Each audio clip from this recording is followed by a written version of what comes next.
be among the purveyors of the finest accommodations on earth, and the buyers smart enough to patronize them. I'm going to talk about the world's longest lived people and the lessons we can learn with them. The value proposition for the average person living in the developed world is about 10 good years. Most of us could live an extra 10 years, and at age 70, have the muscles and the mind of a 25-year-old, if you do the right things. My story here is about people who've done the right things and achieved the outcome. But first, I'm a big believer that if you can't measure it, you can't manage it. So I would actually like to begin by calculating how long each and every one of you are going to live. And in order for me to do that, I need to ask you 8 questions. Your job is to raise your hand when the question pertains to you. And then secondly, and this is the hard part, remember how many times you raised your hand. The questions begin easy. So raise your hand if you sleep at least 7.5 hours most nights. 7.5 hours most nights. Okay, about half of you. Raise your hand if you move at least 45 minutes a day, and this doesn't have to be at the gym. It could be walking or biking or gardening. 45 minutes a day.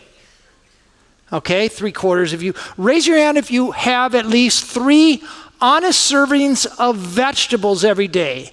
And French fries and ketchup do not count. 3 honest servings. Okay, I'd say 2/3 of you. Raise your hand if you have not, and I underscore, not had unprotected sex with a stranger. I said, I'm going to hang out with you guys tonight. I said not. By the way, these are real questions. Raise your hand if you have at least 3 friends who satisfy the following criteria. Number 1, you could have a meaningful conversation with them. Number 2, you can call them on a bad day and they'll actually care. And number 3, you actually like them. At least 3. There we go, almost all of you. Raise your hand if you belong to a faith. It can be Christian, Muslim, Jewish, doesn't matter. Belong to a faith, keep your hands up if you show up at least 4 times a month. All right, there's one hand.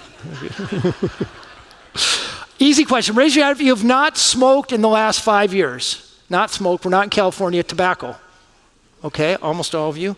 And final question, biggest predictor actually, raise your hand if you have the desire and you believe you have the health to reach at least age 90. Health and desire to reach at least age 90. Interesting, only about half of you. That's actually the biggest predictor of how long you're going to live. But by asking the 8 questions, I can get an even better estimate. This is a margin of error about 10%, and this assumes an average age of 50. And looking around me, I can tell you guys are much younger than 50, but nevertheless. If you raised your hand at least twice, and you're a man, life expectancy is 77. If you're a woman, it's 81.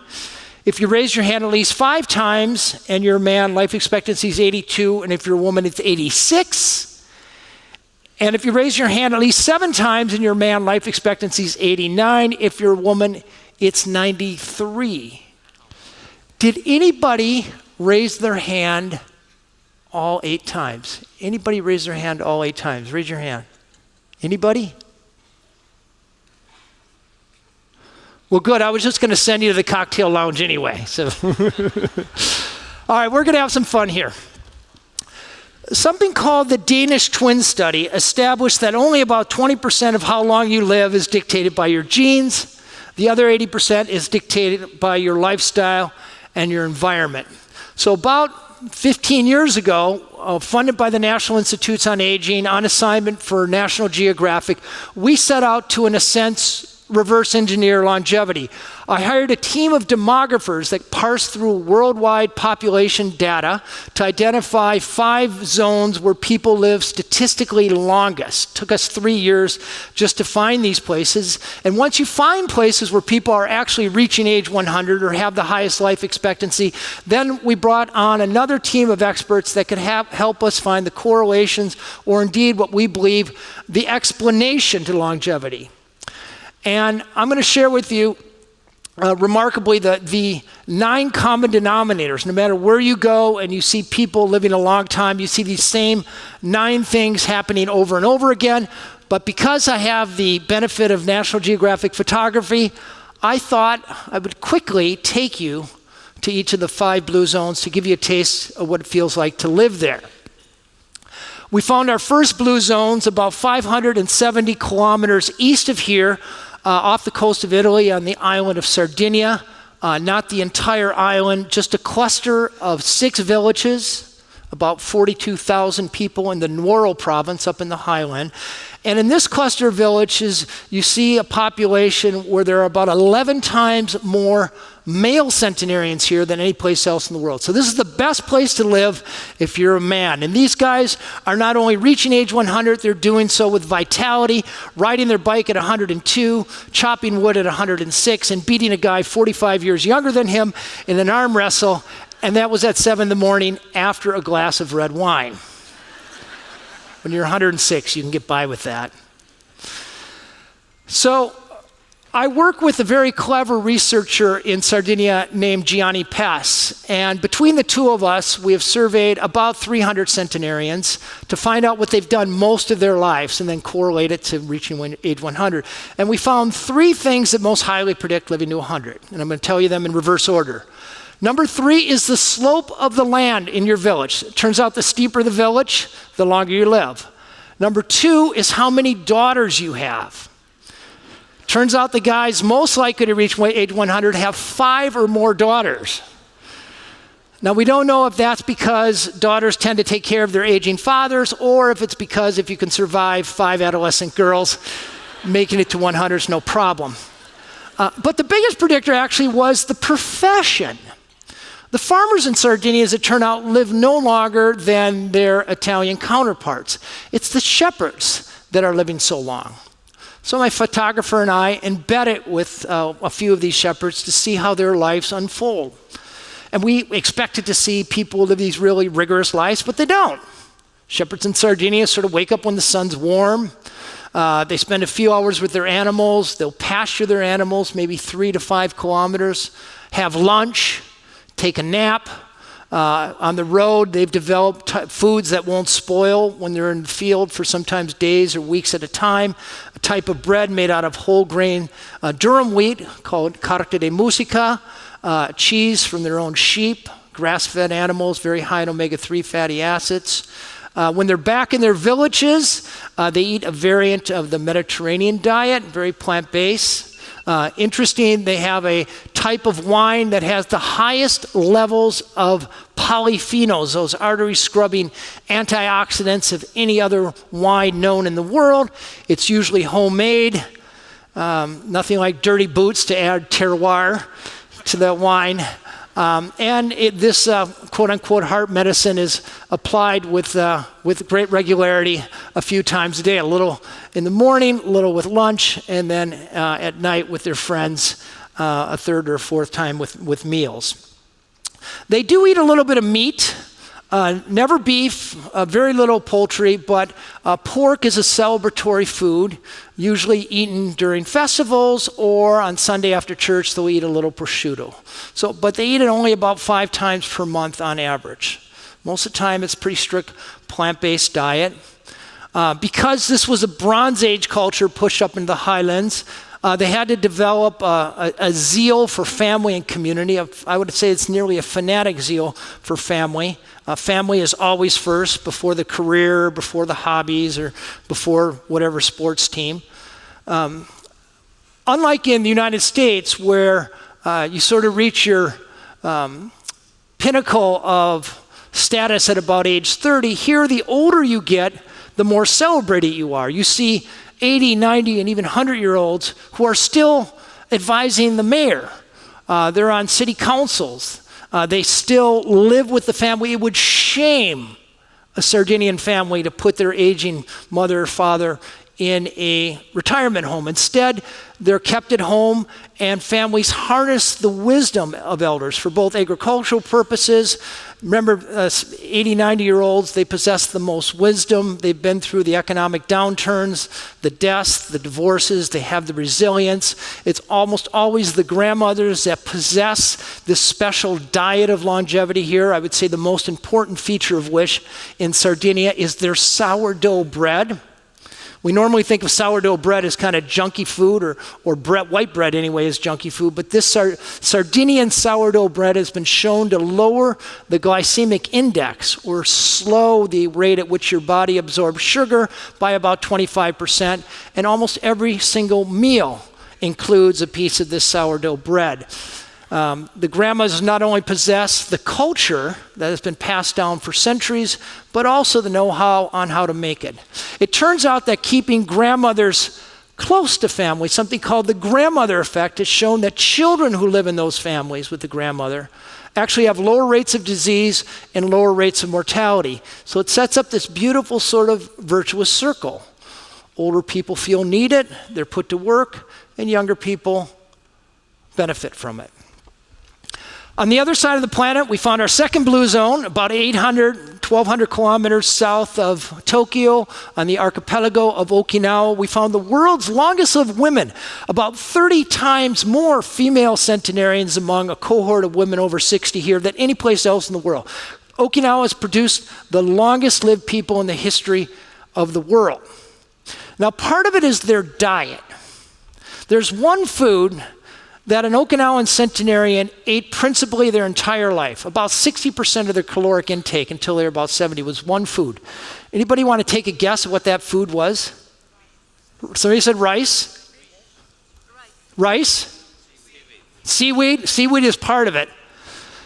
The answer is actually purple sweet potato, something called emo.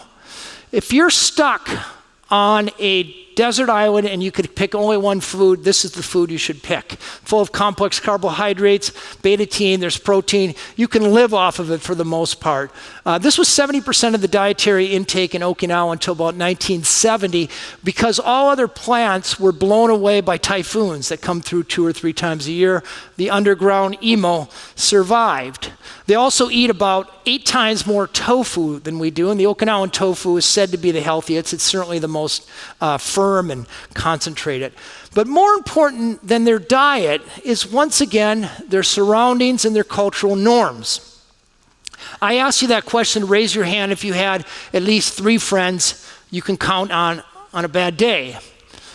Where I come from in America, we're not born into a culture that guarantees we're going to have a social network. We have to work for it. In Okinawa, you're sort of born with it. When you're a kid, 4 or 5 years old, your parents cluster you around 3 or 4 other friends. There's a ceremony, and there's a tacit commitment that you're going to travel through life with those 4 or 5 people. That circle is called a moai, M-O-A-I, moai. And once these people cluster up, if things go well for you, good crop, or you get a raise, you're expected to share it.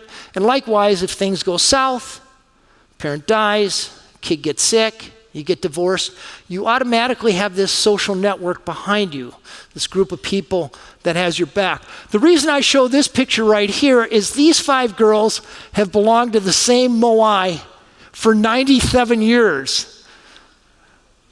Their average age is 102, and they get together every night, gossip, drink sake, argue about who that hot guy liked best back in 1941.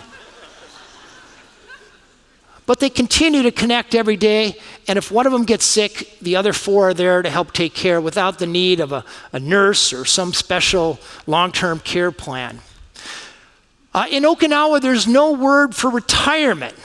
By the way, the whole notion of retirement was invented by the Germans under the Kaiser. It's a completely artificial construct between your useful life and then your life of repose.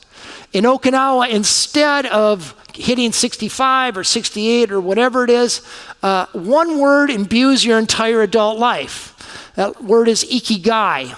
And roughly it means the reason for which you wake up in the morning, your sense of purpose. For this 102-year-old karate master, it's passing down martial arts. For this 97-year-old fisherman, he no longer fishes for a profession, but what gets him out of the easy chair every day, out of bed, keeps him active, is spearing a little bit of fish, which he brings to each of his 4 kids' families. It gives him an excuse to interact with his family.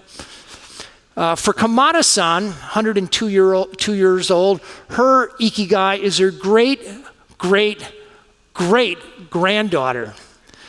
These two girls are separated in age by 101.5 years. And though this woman is the spiritual leader of her village, when I asked her what it feels like to hold a descendant more than a century younger than her, she said it feels like leaping into heaven. Kind of makes you look forward to getting older, actually. In the United States, we found America's Blue Zone in a very unusual place, about 80 miles southeast of Los Angeles, California, down the San Bernardino Freeway. You exit at the Loma Linda exit, and you get off, and the first thing I found in America's Blue Zone was a Del Taco and a Wiener Hut. I was like, what's going on here? Well, it turns out Loma Linda, California is the home of the highest concentration of Seventh-day Adventists in the world. Adventists are conservative Methodists who distinguish themselves from other Christians in that, number one, they evangelize with health, and number two, they celebrate their Sabbath on a Saturday instead of Sunday. So the National Institutes of Health, our government essentially, has actually paid to follow 103,000 Adventists for 30 years. So this is gold standard epidemiology. So in the United States right now, life expectancy for women is 80, but for Adventist women, their life expectancy is 9 years longer, 89, and for men, the difference is even more remarkable. Adventist men are living about 10 years longer than their North American counterpart. So think about that for a second. This is a population of people who live next to the freeway who are living about a decade longer than the rest of the people in the United States. How do they do it? Well, I embedded with the Adventists off and on for about a year and a half. One thing different about them, they take their Sabbath very seriously. From sunset on Friday until sunset on Saturday, no matter how busy they are, no matter what work is telling them to do, no matter where the kids need to be driven or what the social schedule is dictating, they stop everything. Friday nights for the family, Saturday mornings for religious ceremonies. Saturday afternoon they do potlucks together, sort of their version of a moai. And later Saturday afternoon, and this is hardwired right in their scriptures, they take a nature walk, the definition of which has evolved over the decades, but nevertheless, it happens every single week, not just occasionally. They take their diet directly from the Bible.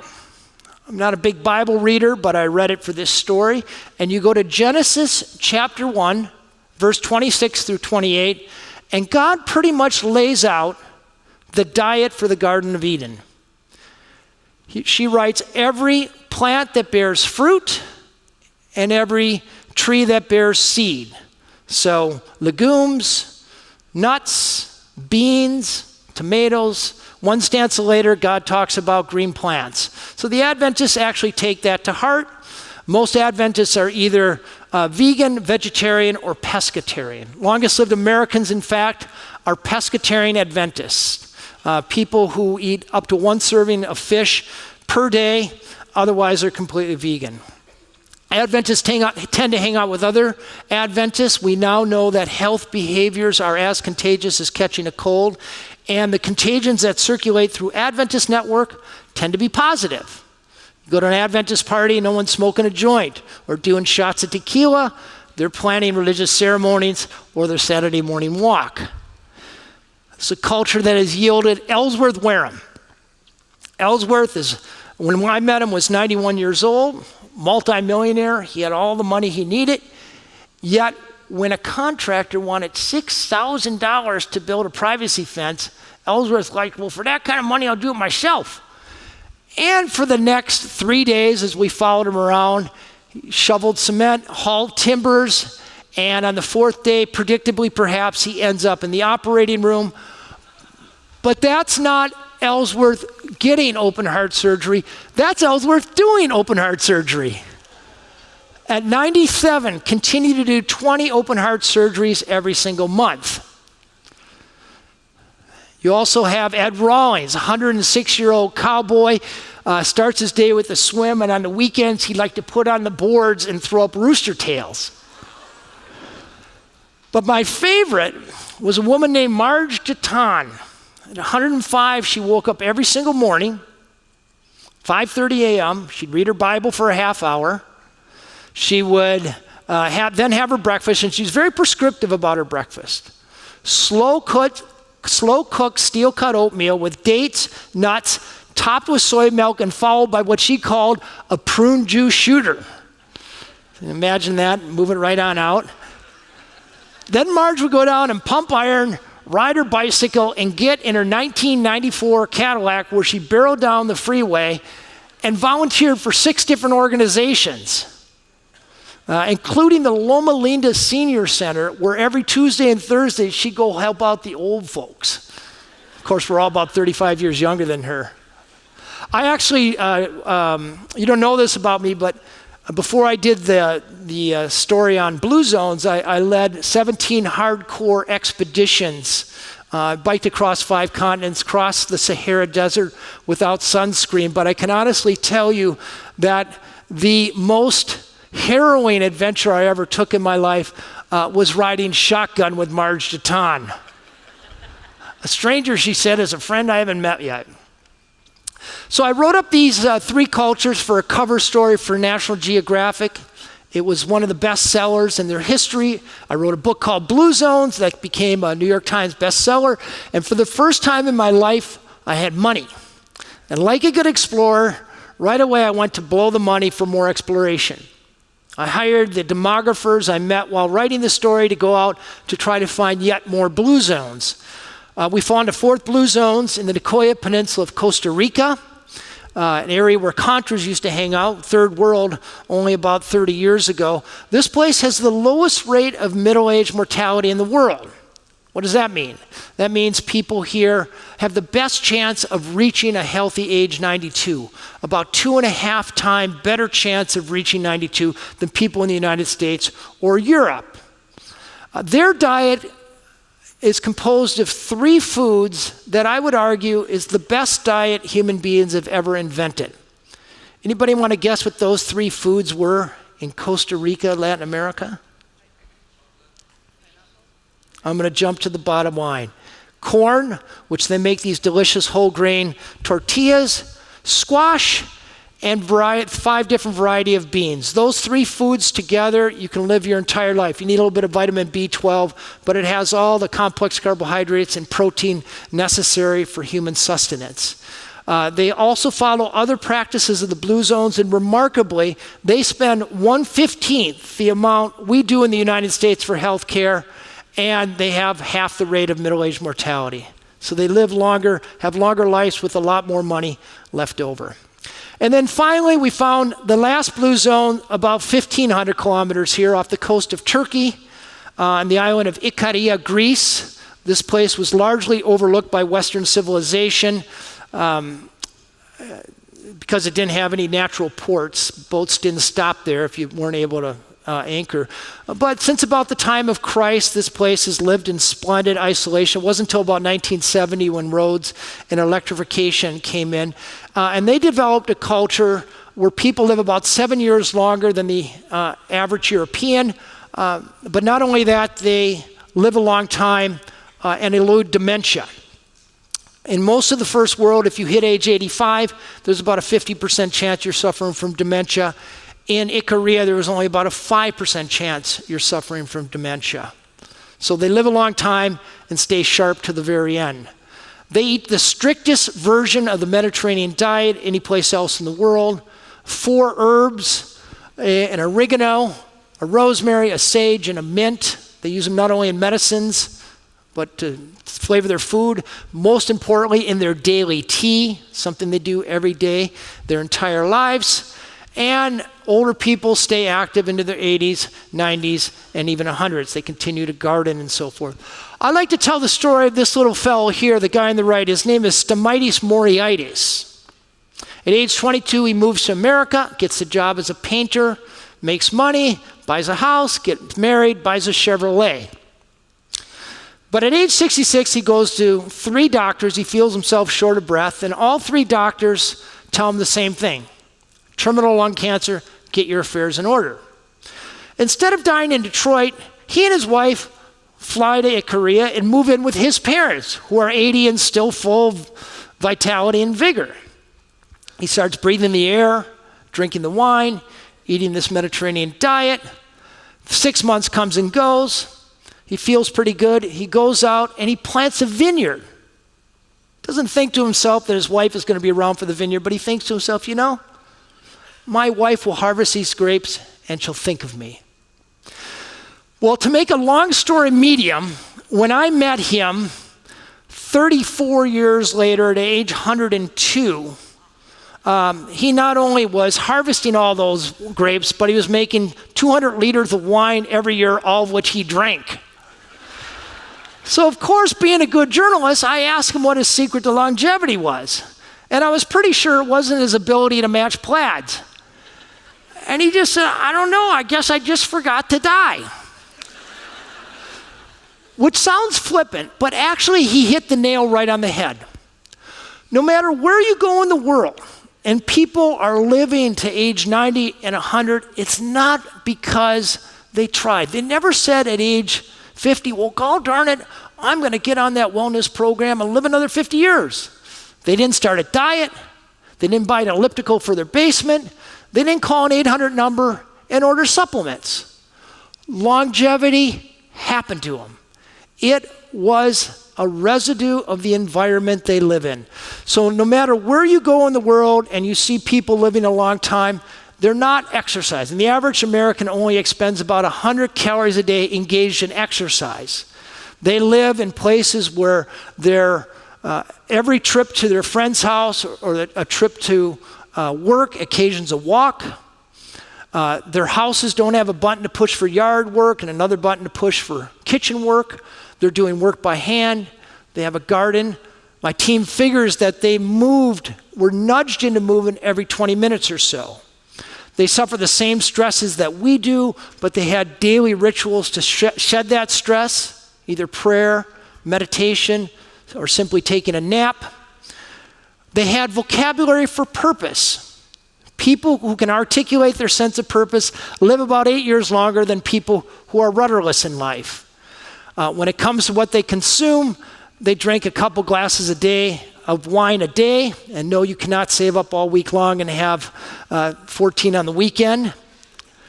We did a meta-analysis of the diets of longevity in all 5 places, and on average, 90 to 100% of their dietary intakes comes from whole plants. They're not eating a paleo diet or a keto diet. It's a very high complex carbohydrate diet. The pillars of every longevity diet in the world are grains, greens, tubers like sweet potatoes, nuts, and beans. If you're eating about a cup of beans a day, it's probably adding about 4 years to your life expectancy. They don't eat much meat, about 5 times per month, less fish than you might expect. No cow's dairy of any kind. You'll see some yogurt or some sheep cheese.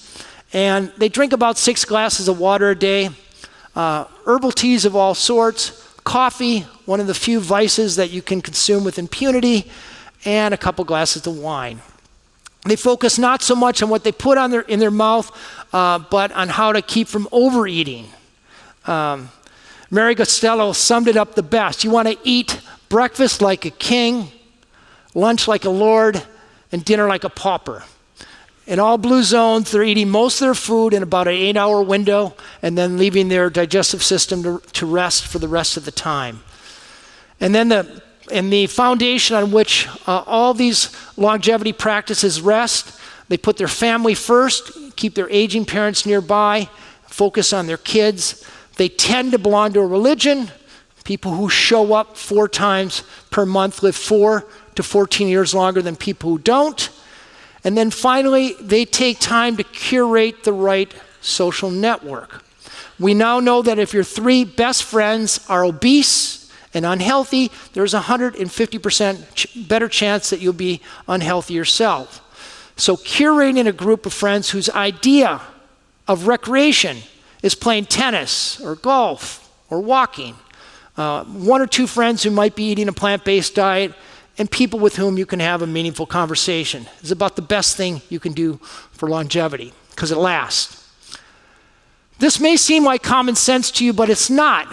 When you ask people about prevention or how to maintain health, most people think of diets, exercise programs, and supplements. And while occasionally they're short-term successes, they're almost always failures in the long run. You start with 100% of people who have get on a diet today, you're going to lose about 10% of them in just 3 months. You're going to lose 90% of them in 7 months, and you're going to lose almost all of them in 2 years. We tend to start exercise programs with a lot of zeal after the holidays, but most of us run out of gas by September. And even if we come back from blue zones with the pill guaranteed to reverse aging, most people wouldn't take it long enough to make a difference. So if that doesn't work, what does? Well, the lesson from the blue zone is this. There's no short-term fix when it comes to living longer. People in blue zones move naturally. They eat a plant-based diet because their lives are underpinned with purpose, because they're surrounded by people who encourage the right behaviors, and they live in environments where the healthy choice is the easy choice.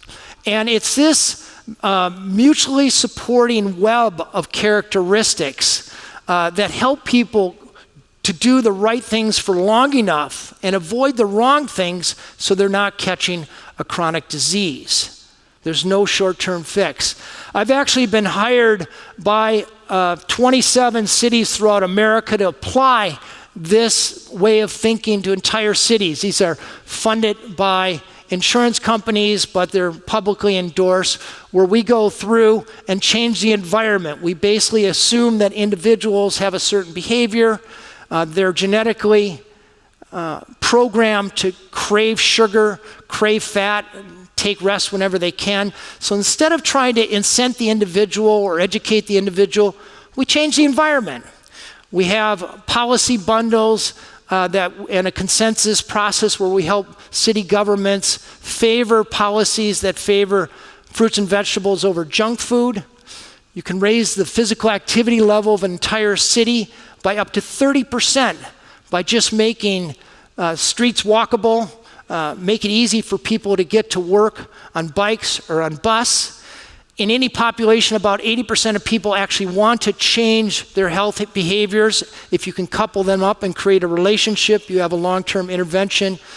We have a certification program for schools, grocery stores, restaurants, and workplaces where we tweak the design and the policies of these places. We can engineer out about 150 calories of needless eating and nudge people into moving an extra 20 minutes a day. And then finally, citywide programs that help people find their sense of purpose and volunteer. So ILTM asked me to think about how you might blue zone a hotel. So I sat and thought about it. Now, I actually haven't blue zoned a hotel, but my team is certified about 500 restaurants and workplaces. So I have a pretty good idea. And it really begins with not thinking about adding another program. It starts by putting on goggles, so to speak, and looking at every facet of the guest experience and try to nudge people to move more, eat less, eat more plant-based, have a greater sense of purpose and put that to work, and socialize not only with each other, but with the staff. So instead of adding programs, you want to think of the operating system.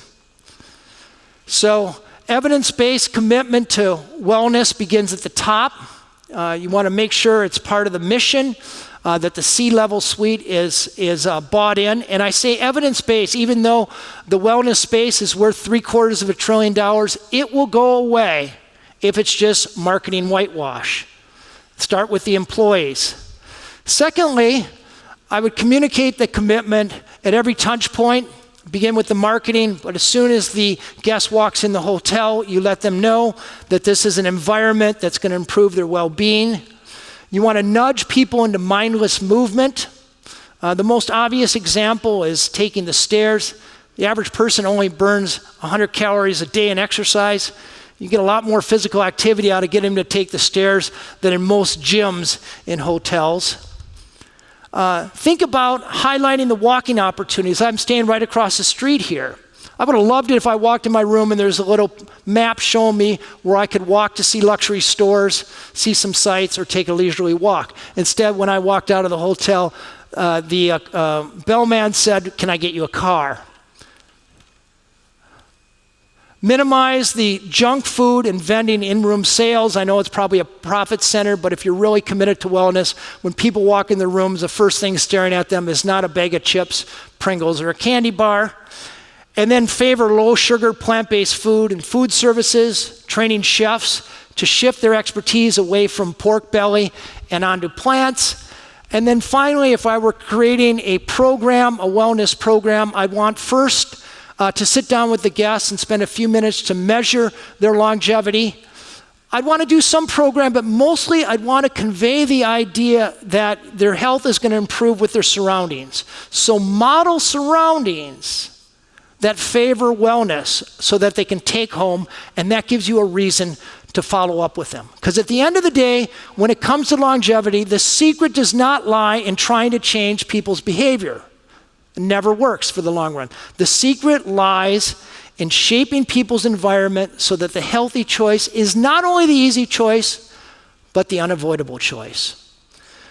One final anecdote to illustrate the point. Remember Stamatis Moriitis, that old guy who forgot to die? I actually called him a few months ago. I was writing about him. Picked up his phone in Ikaria, speaks perfect English, and I was peppering him with questions. And after a minute or so, "You gotta hurry up. I got friends coming over for happy hour." So I said, "All right, just one last question."